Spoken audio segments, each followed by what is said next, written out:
Hello friends, welcome to food fashion entertainment. ఈరోజు నేను మీకు చూపిస్తున్నాను స్ట్రీట్ దోశ అండి. ఈ ఏరియా వచ్చేసి బెంగళూరులోని మాతాహల్లిలో ఉందండి. అంటే మాతాహల్లిలో ఇలాంటి బళ్ళు చాలా ఉన్నవండి, దోశ బళ్ళు. మేము పర్టికులర్గా బయట తినాలనిపించినప్పుడు మేమైతే ఈ బండి దగ్గరికి వస్తామండి, అందుకే ఇదే చూపిస్తున్నాను మీకు. ఇక్కడ దోశలు నెంబర్ ఆఫ్ వెరైటీస్ ఉన్నవండి. మేము ఎప్పుడు వెళ్ళినా మష్రూమ్ దోశ ఒకటి, మైసూర్ మసాలా దోశ ఒకటి తీసుకుంటామండి, చాలా బాగుంటుంది. సో వాటి తయారీ విధానం చూపిస్తున్నాను, చూసేయండి.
అంటే ఒకసారి చూపించా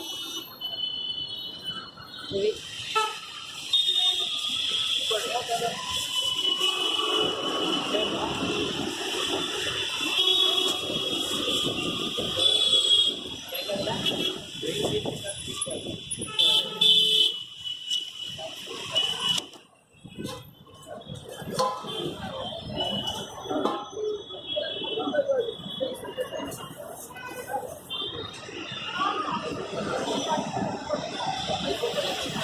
థ్యాంక్స్ ఫర్ వాచింగ్.